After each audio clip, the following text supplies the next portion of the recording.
1절에서 11절 말씀입니다. 요한복음 13장 1절에서 11절까지 말씀을 우리 한 절씩 교독하겠습니다. 제가 먼저 봉독하겠습니다. 6월절 전에 예수께서는 자기가 이 세상을 떠나서 아버지께로 가야 할 때가 된 것을 아시고 세상에 있는 자기의 사람들을 사랑하시되 끝까지 사랑하셨다. 저녁을 먹을 때에 악마와 힘이 시몬 가우세아의 마음속에 예수를 사랑하길 생각을 불어넣었다. 예수께서는 아버지께서 모든 것을 자기 손에 맡기신 것과 자기가 하나님으로부터 왔다가 하나님께로 돌아간다는 것을 아시고 쓰시던 자리에서 일어나서 겉옷을 벗고 수건을 가져다가 허리에 두셨다. 그리고 대야에 물을 담아다가 제자들의 발을 씻기시고 그 둘은 수건으로 닦아주셨다. 시몬 베드로의 차례가 되었다. 이때 베드로가 예수께 말하였다. 주님, 주님께서 내 발을 씻기시렵니까? 예수께서 그에게 대답하셨다. 내가 하는 일을 지금은 내가 알지 못하나 나중에는 알게 될 것이다. 베드로가 다시 예수께 말하였다. 아닙니다. 내 발은 절대로 씻기지 못하십니다. 예수께서 그에게 말씀하셨다. 내가 너를 씻기지 아니하면 너는 나와 상관이 없다. 그러자 시몬 베드로는 예수께 이렇게 말하였다. 주님, 내 발뿐만이 아니라 손과 머리까지도 씻겨 주십시오.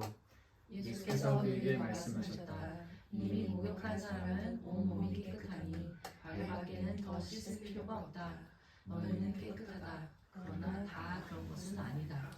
같이 읽겠습니다. 시작. 예수께서는 자기를 하나님 믿는 사람을 알고 계셨다. 그러므로 너희가 다 깨끗한 것은 아니다 하고 말씀하신 것이다. 아멘. 사진 저는 율곡이라는 사람이에요. 여러분들은 잘 모르죠. 우리 어느 시대 사람이냐면 1536년 지금으로부터 꽤 오래전 몇백 년 전의 사람이잖아요. 지금은 우리나라가 대한민국이라고 불리지만 이 당시에는 조선이라는 이름으로 불렸던 시대의 사람입니다. 율곡이이 이름이 이이고 율곡이라는 것은 이제 쉽게 얘기하면 별명 같은 거예요. 이 사람은 이런 사람이다 해서 앞에다 붙이는 거거든요. 그래서 율곡이이라는 사람이 있었어요. 이 사람이 어떤 사람이었냐면 학자였어요. 이렇게 공부하는 학자였는데 이 사람이 8가지의 이야기를 어디에 썼냐면 그 경몽요결이라는 책에 어떤 내용을 실었는데 그 내용을 한번 제가 여러분들과 함께 보겠습니다. 다음 장으로 읽어보시죠. 인생을 망치는 나쁜 순간 8가지를 이 사람이 뭐라고 했냐면 자 1번 뭐라고 돼 있어요? 놀 생각만 한다. 설마 여기서 놀 생각만 나는 놀 생각하는 사람 있어요? 혹시? 나는 네. 자, 두 번째는 뭐예요? 하루를 허비한다. 세 번째는 자기와 같은 생각을 하는 사람만 좋아한다. 네 번째는 헛된 말과 글로 사람들의 칭찬을 받으려 한다. 다섯 번째는 풍류를 즐긴다며 인생을 허비한다. 6번은 돈만 가지고 경쟁한다. 7번은 남 잘 되는 것을 부러워하며 자신의 처지를 비관한다. 8번째는 절제하지 못하고 재물을 탐한다. 어렵죠? 하나님을 알지 못하는 세상 사람들도 우리의 인생이 어떻게 하면 잘못된다라는 것을 알고 있었어요. 우리가 그대로 그냥 내가 하고 싶은 대로 살면 어떻게 돼요? 이렇게 되는 거예요. 늘 놀 생각만 하고 하루를 허비하고 자기와 같은 생각, 내가 좋아하는 사람만 좋아하는 거예요. 나와 맞는 사람, 내가 좋아하는 사람만 좋아하는 거예요. 그리고 헛된 말, 그러니까 내가 칭찬받는 걸 너무 좋아하는 거예요. 그리고 인생 뭐 있어? 즐기는 거죠. 놀고 먹고 마시고 그냥 즐기는 거예요. 그리고 돈 가지고 경쟁하죠. 내가 좀 더 많이 벌어야지 경쟁을 한다는 거죠. 그리고 남 잘 되는 것을 부러워하고 또 내 처지는 비관하고 그리고 절제는 뭐예요? 참고 인내하고 그런 것들을 얘기하잖아요. 하지 못하고 늘 재물을 탐한다라고 이렇게 이야기를 합니다. 그냥 일반 사람도 이렇게 얘기를 하죠. 근데 성경에 보면 놀랍게도 이미 이 사람이 있기도 전에 하나님이 이런 말씀들을 다 하셨어요. 인간이 살아가야 될 방향들을 말씀해 주셨다라는 거예요. 왜 이런 말씀을 드리냐면 사람은요 나 중심으로 살면 안 된다라는 것을 말씀드리고 싶어요. 오늘 말씀이 바로 그 말씀이에요. 나 중심으로 살아가서는 우리의 인생은 잘못된 길로 갈 수밖에 없다라는 것을 말합니다. 그런데 세상은요 자기주도 학습해서 내가 어떻게 살아야 된다, 내가 뭐를 해야 된다, 자기 중심적인 삶을 이야기합니다. 그런데 성경은 자기 중심적인 삶이 아니라 누구 중심의 삶을 살라고 해요? 말씀 중심, 예수님 중심으로 살라고 말씀을 하고 있어요. 오늘 이 말씀은요 우리가 너무 잘 아는 말씀이에요. 한번 뒤에 보시면 네 무슨 그림이죠? 자, 네 겨울이 무슨 그림이에요? 예수님이 발신. 네 예수님이 제자들의 발을 이렇게 씻겨주는 그림이에요. 자, 그 다음 장 볼까요? 이거는 이제 그 마지막 만찬 식사하는 모습이에요. 근데 좀 이상하죠? 그림이? 오늘날 식사하는 모습과는 좀 달라요. 어떻게 먹고 있어요? 네. 자, 이렇게 누워서 비스듬히 누워서 발을 뻗고 식사를 합니다. 네.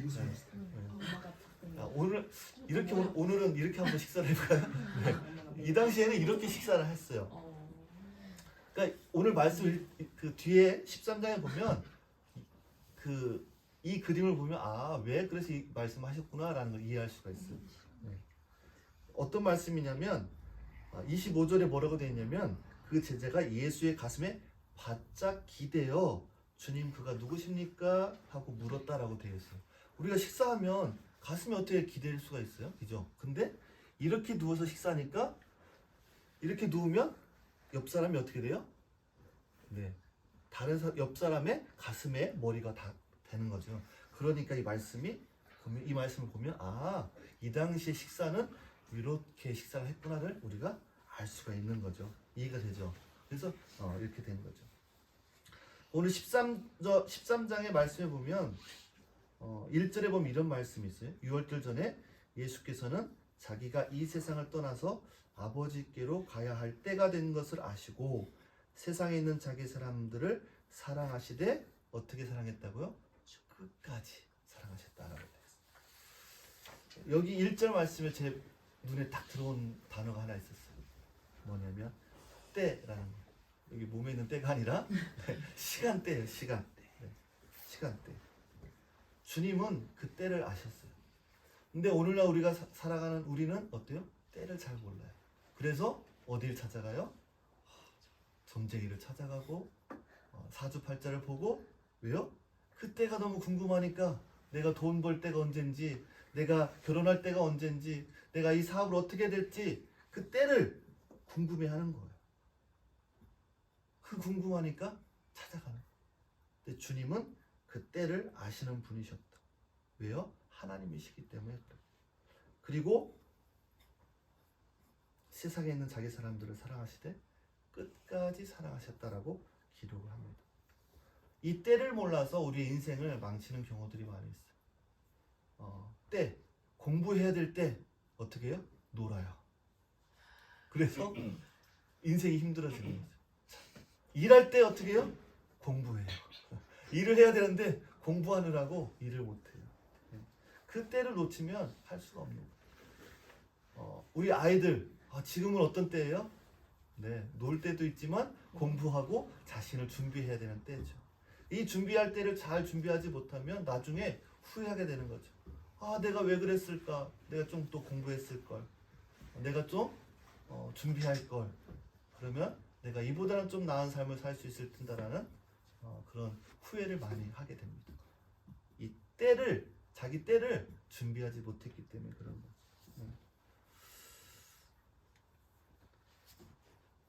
사랑. 주님이 우리를 끝까지 사랑하셨다라는 말 우리가 너무 좋아하죠. 그래 지금 아니 과거에도 사랑하셨고 지금도 사랑하시고 앞으로도 사랑하실 거라는 말씀이잖아요. 너무나도 우리에게 위로가 되고 힘이 되는 말씀이에요. 그런데 이게 좀 부담으로 다가와요. 왜요? 15절에 보니까 뭐라고 되어 있어요? 내가 너희에게 한 것과 같이 너희도 이렇게 하라.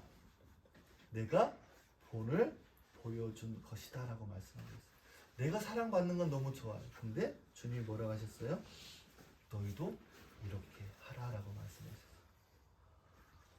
예수님이 제자들의 발을 씻겨주신 것을 이유를 말씀해 주시는 거예요. 왜요? 너희도 이렇게 하라라고 말씀을 해 주시는 거예요.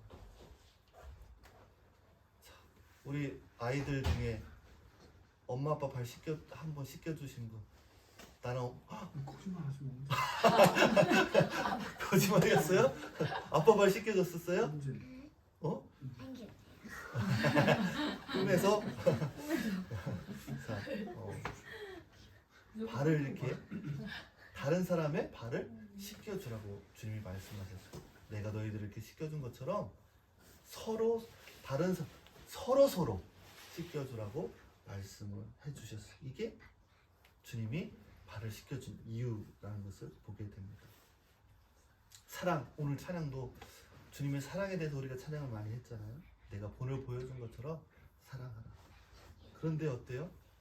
사랑이 참 쉽지가 않은 거예요. 부부간에도 또 자식간에도 뭐가 올라와요? 사랑보다 이게 욱이 올라올 때가 많아요. 이 분노와 화가 올라올 때가 너무 많다라는 거죠. 그래서 보면 이 세상의 심리학자들도 보면 그러니까 일반적으로 사람들의 가장 문제로 상담하는 이유 중에 하나가 뭐냐? 분노와 화. 이걸 다스리지 못해서 상담하는 사람들이 많이 있다라는 거예요. 그래서 어떤 분들은 이렇게 화가 많은 사람 특징들을 이렇게 적어놓은 게 있어요. 자기와 만나 한번 살펴보세요. 문제점에 초점을 둔다라는 거. 그 문제점의 부정적인 부분에 초점을 두는 거. 두 번째는 옳고 그름으로 판단하는 경향이 많아요. 이건 옳고 이건 그르다라고 판단하는 경우가 많고, 또 극단적으로 자극적으로 해석을 합니다. 그래서 특별한 의미를 부여하는 거죠. 격한 감정과 감정적 행동을 합니다. 그리고 갈등과 부정적 감정들을 다루는 것들이 좀 부족하다. 뭐 이런 것들을 기록해 놨어요. 그러니까 일반 세상에서도 이 분노화는 어떻게 해야 된다고 얘기를 해요? 다스려야 된다라고 이야기를 합니다. 좋지 않다라고 이야기를 하는 거죠. 그러면 주님이 말씀하신 이 사랑, 우리가 사랑을 하려면 어떻게 될까? 이 분노와 화가 다스려져야겠죠. 네. 하영이를 딸이에요. 분명하게 부모로서 자녀를 사랑해야죠. 근데 어떤 선이 있단 말이에요. 부모의 선이. 근데 그 선을 넘으면 어떻게 돼요? 화가 나는 거죠. 네가 나한테 이런 말을 해? 네. 또 아니면 직원들, 아니면 옆에 이웃들이 당신이 감히 나한테 이런 말을 해? 네. 그 선을 넘으면 어떻게 돼요? 화가 나고 분노가 일어나는 거죠. 그래서 내 감정을 표출하는 것이죠. 이 마음 너무나도 중요한 것입니다. 이 심리학자 김유나라는 분이 뭐라고 했냐면, 누구나 말을 담아내는 말 그릇이 누구나한테 다 있다라고. 그릇이 있다. 근데 그 크기와 깊이만큼 그 말을 사용한다라고 이야기합니다. 그런데 이 말그릇의 이 말의 근원은 마음이다, 마음을 뜻한다라고 이야기하면서, 이 말그릇이 크다는 것은 마음을 넓고 깊게 사용할 줄 안다라는 뜻이다라고 말합니다. 그래서 시름 앞에서도 평정을 유지하고, 그러니까 내가 이런 상황이나 이런 말이나 이런 사람들은 싫어해. 그런데 그것을 표시내지 않고 평정을 유지하고, 또 다름을 마주할 때도 존중해 줄 줄 알고, 나와 다르지만 내가 존중해 줄 줄 알고, 모름 안에서도 성장할 수 있는 의미를 가지고 있다라고 이야기합니다. 이러한 말그릇이 넓은 사람들은 바르르 끓어오르지도 않고 자신의 마음을 인지하고 분별해서 말을 한다 타인의 말을 해석하고 또 이해하고 또 받아들일 줄 안다라고 이야기하면서 이 사람이 마지막에 뭐라고 했냐면 이것은 부단한 연습과 성찰과 인내로 만들어진다라고 얘기합니다. 이게 세상에서 얘기하는 거예요. 세상에서는 어떻게 해요? 부단한 연습을 해야 된다라는 거예요. 내 마음을 다스리고 화를 참고 성찰하고 인내하고 약간은 이 불교 쪽과 비슷하죠. 네, 불교도 어떻게 해요? 내 자신을 비우고 부단히 열심히 수련해서 성찰해서 인내하고 참아내는 거죠. 그게 근데 쉽나요? 일반적으로 쉽지가 않은 거예요. 내 인간의 이 내면 힘이 다 닳았어요. 끝이에요. 더 이상 힘을 낼 수가 없어요.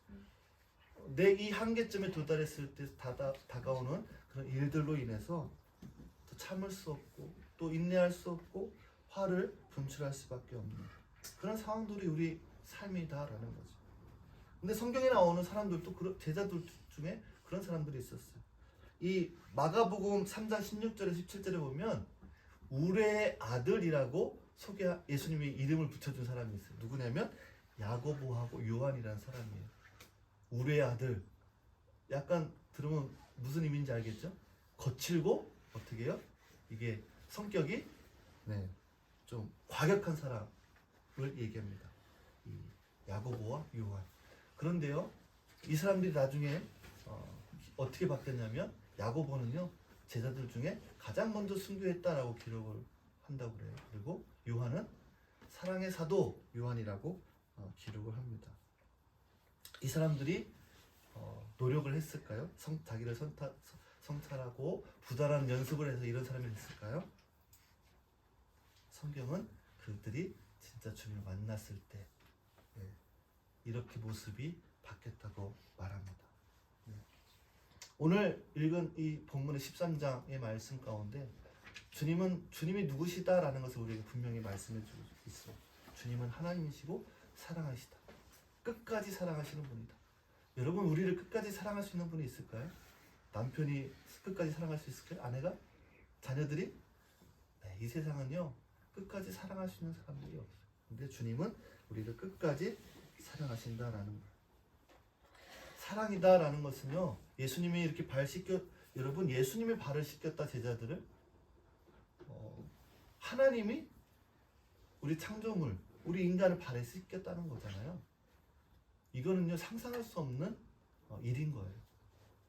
사장이 정말 최하위의 직원에게 정말 겸손하게 대하는 것보다도 더 놀라운 일인 거예요. 그만큼 놀라운 사건이죠. 그런데 주님이 뭐라고 말씀하셨냐면 여기서 이렇게 말씀하셨어요. 16절에 뭐라고 했냐면 내가 진정으로 너에게 말한다. 종이 주인보다 높지 않으며 보냄을 받은 사람이 보낸 사람보다 높지 않다. 너희가 이것을 알고 그대로 하면 복이 있다. 알고 그대로 하면 복이 있다라고 말씀하셨어요. 종이 주인보다 높지 않다라는 거예요. 그 무슨 말이에요? 주인이 이렇게 했으면 그 종은 당연히 그렇게 해야 된다라는 거예요. 예수님이 이렇게 하셨기에 우리는 그 모습을 보고 우리도 그대로 하면 어떻게 된다고요? 복이 있다라고 우리에게 주님이 말씀해 주고 있다라는 거예요. 제가 이번 주에도 어떤 분하고 이렇게 이야기를 나눴는데 큰 교회 사역하시는 분이었어요. 근데 사람들이요 교회는 다니는데 말씀대로 살지 않는다. 근데 13장에 나오는 것을 보면 알 수가 있어요. 여러분 예수님의 제자가 몇 명이었죠? 자, 예수님 제자 몇 명인지 아는 사람? 봄이 몇 명이야? 예수님의 제자 12명 맞아요. 12명. 근데 그 중에 누가 예수님을 팔았을까요? 오늘 그 뒤에 안 읽었는데 가롯 유다라는 사람이 예수님을 팔았어요.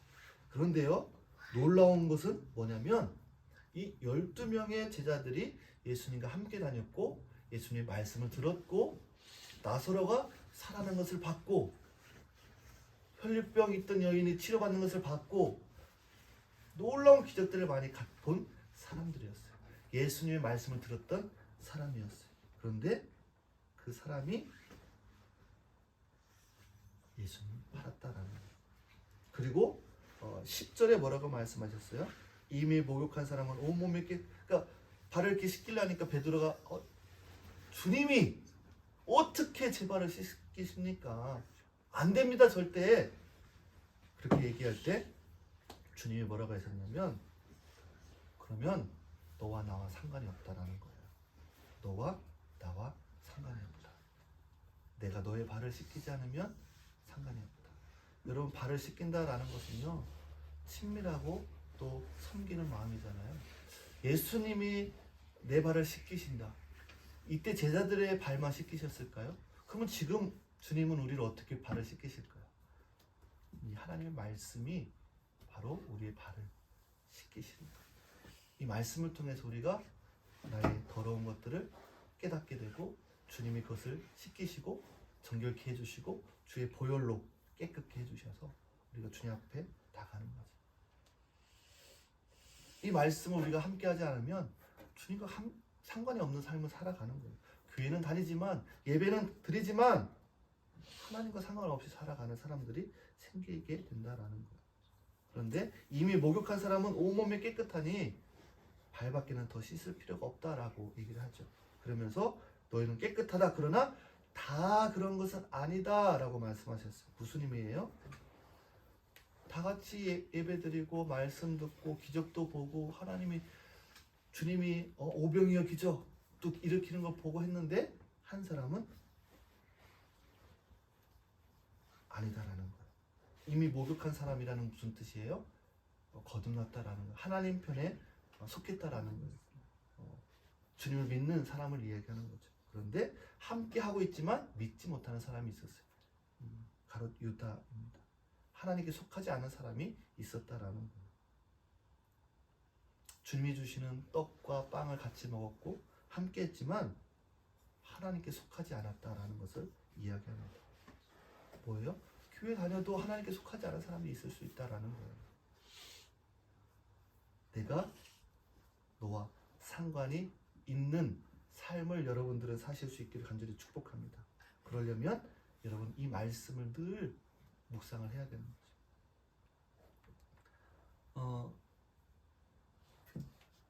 내가 진정으로 너에게 말한다. 내가 보내는 사람을 영접하는 사람은 나를 영접하는 사람이요, 나를 영접하는 사람은 나를 보내신 분을 영접하는 사람이다. 여기서만 말씀하시지 않고 전에 12장에서도 말씀하셨어요. 진정으로 내가 말한다. 내가 보내는 사람을 영접하는 사람은 나를 영접하는 것이고 나를 영접한 사람은 나를 보내신 분을 영접하는 것이다 라고 주님은 말씀하십니다.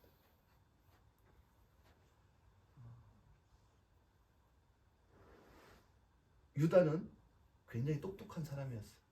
돈에 밝은 사람이었어요. 딱 들으면 돈이 계산이 쫙 되는 거예요. 향유 딱 부었을 때 저 정도 양이면 이 정도 돈이면 이 정도 돈이야. 계산이 딱 나오죠. 그러면 이 돈은 이렇게 하면 돼. 이거를 가지고 이렇게 할 수 있어. 계산이 빠른 사람이었죠. 네. 그런데 그 똑똑한 사람이 예수님을 팔아 넘긴 것을 보게 됩니다. 그런데 2절에 보니까 누가 넣었다고 그랬어요? 악마가, 사단이 생각으로 거기 그 마음속에 넣었다라고 합니다. 그래서 우리 생각이 너무나도 중요합니다. 생각을 다 신뢰하면 안 돼요. 사단이 주는 생각도 있다라는 거예요. 사단은요, 우리를 늘 공격합니다. 넘어지게 하고 실패하게 합니다. 그때 우리는 누구의 음성을 들어야 돼요? 하나님의 말씀을 들어야 돼요. 그러기 위해서 하나님의 말씀을 늘 우리가 읽는 거죠. 우리가 인생을 살다 보면 참 힘들 때가 옵니다. 어려울 때가 와요. 여러분들 지금은 놀고 먹고 친구들과 놀고 너무 재밌잖아요. 근데 여러분의 인생을 살아갈수록 힘든 일들이 다가옵니다. 내 앞에 있는 이 문제들이 버거울 때가 있고 두려울 때가 있고 온 세상에 나 혼자뿐이다라는 생각이 들 때도 있습니다. 어떠한 말도 어떠한 그러한 사람도 어떠한 미래도 나에게 도움이 되지 않을 때도 있어요. 나에게 정말 도움이 될 수 있는 사람은 누굴까? 정말 신뢰할 수 있고 모든 것을 다 이해해주고 모든 것을 믿어주고 모든 것을 바라고 모든 것을 용서해주는 그 한 사람만 있으면 되는데 그 사람이 누굴까요? 네, 바로 주님이십니다. 우리에게 너무나도 힘든 상황들이 있을 수도 있고 여러 가지 아픔들도 있습니다. 또 이 죽음이라는 것이 우리의 인생을 참 힘들기도 합니다. 그래서 가까운 사람의 죽음, 보고 싶고 그립고 만나고 싶은 그런 마음들이 우리 안에 있죠. 늘 영원히 함께 할 수 있으면 좋을 텐데 그렇지 못합니다. 우리의 마음은요 그렇게 연약하고 힘들고 힘든 일들이 많이 있어요. 저는 아버지가 돌아가셨을 때 그런 생각이 들었어요. 하나님이 살려주시지 않을까? 그래서 그런 꿈도 한참 꿨어요. 하나님이 살려주셔서 몇 년 사시다가 돌아가시는 꿈도 꾸고 그런 일들도 경험을 했었습니다. 인생 가운데 참 어려운 일들이 많이 있죠. 그때 주님이 여러분 한 사람 한 사람들을 부르시고 계시고 우리를 초대하고 계십니다. 우리의 참된 쉼, 평안, 평화, 위안, 우리의 구원이 예수님이시다라는 거예요. 그래, 맞아. 주님이 이렇게 본을 보여주셨어요. 사랑하라, 서로 발을 씻겨라. 그러니까 발만 씻기는 게 아니라 서로 나도 발을 씻겨주고 그 사람도 나를 발을 씻겨주고 서로 이렇게 발을 씻겨주는 거죠. 겨울이가 봄이 발도 씻겨주고 봄이가 겨울이 발도 씻겨주고 서로 발을 씻겨주고 그래, 그게 사랑이야. 그래서 뭐라고 그랬어요? 그래, 맞아. 이렇게 살아야 돼. 근데 그게 쉽지 않은 거예요. 화가 나고 발을 씻겨주기가 쉽지 않은 거예요. 베드로가 뭐라고 했냐면 그렇게 살아야 된다 막 그렇게 이런 의미로 주님이 말씀하셨는데 베드로는 어떻게 했어요? 네, 그러면 발뿐만 아니라 손과 머리까지도 씻겨주십시오 막 그렇게 얘기하고 또 나중에 뭐라고 했냐면 내가 주님을 위해서 목숨까지도 열정이 대단한 베드로였어요. 주님이 사랑하라. 내 주님 제 목숨까지도 바쳐서 주님을 사랑하겠습니다 라고 했어요. 우리도 그죠? 그래, 주님 오늘 말씀 듣고 그래 사랑해야지. 내 자녀를 사랑하고 내 남편, 내 이웃들을 사랑해야지. 근데 주님이 뭐라고 말씀하셨냐면 내가 나를 위하여 내 목숨이라도 바치겠느냐? 바치겠다는 말이냐? 내가 진정으로 너에게 말한다. 닭이 울기 전에 너는 3번 나를 모른다고 할 것이다. 네, 목숨까지도 내가 주님을 위해서 바친다고 했는데요 3번 부인을 합니다. 무슨 말이에요? 우리의 힘으로 사랑할 수 없다라는 거예요. 오늘 말씀 듣고 내가 사랑해야지 해서 사랑할 수 있으면 얼마나 좋겠습니까? 이 베드로의 열정 대단하지 않아요? 주님이 그렇게 말씀하시니까 내 목숨을 들여서라도 내가 주님을 사랑하겠습니다. 따라가겠습니다. 바치겠습니다. 주님은 너 좀 있으면 3번 나 부인할 거야. 네 힘으로 안 돼. 라고 말씀하시는 거예요. 그건 무슨 말씀이에요? 도움이 필요한 거예요. 우리는 누구의 도움이 필요해요? 주님의 도움이 필요하고 성령님이 우리와 함께 하시지 않으면 할 수가 없는 거예요. 주님이 승천하시고 하늘로 올라가시고 제자들이 어떻게 했어요? 성령이 오시기까지 오순절 다락방에서 계속 기도했잖아요. 성령이 임하고 나니까 제자들이 담대히 복음을 전파했다고 되어 있어요. 네. 오늘 이 말씀에 내 삶에 영향력이 되고 내가 주님이 말씀하신 대로 주님이 본을 보여주신 대로 살아가려면 성령의 능력이 필요한 거예요. 그래서 오늘 이 시간 같이 한번 기도할 때요 이런 기도를 했으면 좋겠어요. 하나님, 오늘 말씀 가운데 주님이 제자의 발을 씻기시고 사랑했던 것처럼 너희도 사랑하라고 했는데 하나님 이 말씀대로 내가 살아갈 수 있도록 주의 성령을 이 시간 내려주시옵소서. 그래서 내 열정으로는 내가 할 수 있을 것 같지만 할 수가 없음을 오늘 말씀을 통해서 깨닫게 됩니다. 주님의 도우심이 없으면 나는 사랑할 수 없는 존재임을 보게 됩니다. 아무리 내가 열심히 있고 열정이 있고 그렇게 하려고 해도 우리는 너무 연약해서 쉽게 넘어지고 부인하고 배신하고 화를 내는 그런 연약한 존재입니다. 하나님 오늘 이 시간에 오셔서 우리 친구들과의 사이 놀 때도 서로 미워하고 다투는 것이 아니라 사랑하고 섬기고 내가 희생할 수 있는 그런 하나님의 말씀하신 대로 주님이 보여주신 그 본대로 살아갈 수 있도록 주님 나에게 힘을 주시고 능력을 주시고 성령을 부어 주시옵소서. 지금 같이 한번 기도하겠습니다. 오 거룩하신 아버지 하나님, 오늘 이 시간에도 아버지 하나님께 감사합니다. 하나님 주님께서 우리 말씀하신 것처럼 사랑하라고 말씀하셨는데 또 본을 보여주셨는데 하나님 머리로는 알지만 쉽지가 않습니다. 하나님 주님 성령을 보내주셔서 성령을 함께 해주셔서 하나님 감당할 수 있도록 아버지 하나님 인도하여 주시옵소서. 내 감정을 다스리게 도와주시고 하나님이여 내 생각을 다스리게 도와주시고 아버지 하나님 함께 해주시옵소서. 오 주님, 오 주님 아버지 하나님, 오 주님 아버지 하나님, 오 주님 아버지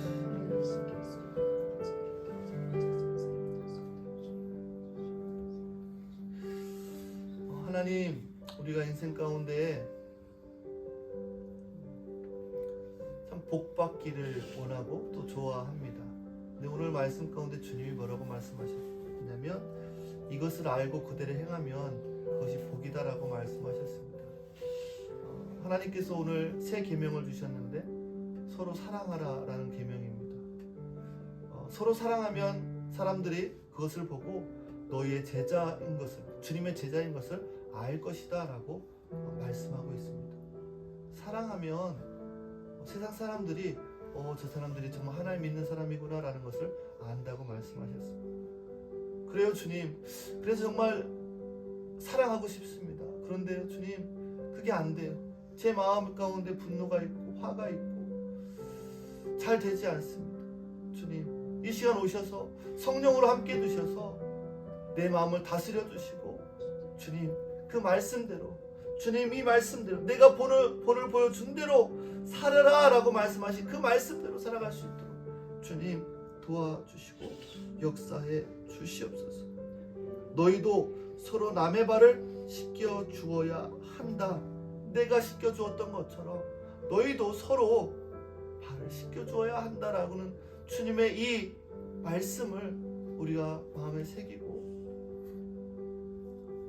내 이웃, 내 남편, 내 아내, 내 자녀들 서로 주님의 이 사랑이 가득한 우리 밴쿠버 소망의 교회가 될 수 있도록 주님 축복하여 주시옵소서. 그냥 겉모습만 교인이 아니라 진짜 그리스도인, 정말 예수님의 그 사랑이 흘러넘치는 그러한 우리 밴쿠버 소망의 교회가 될 수 있도록 하나님 인도하여 주시옵소서.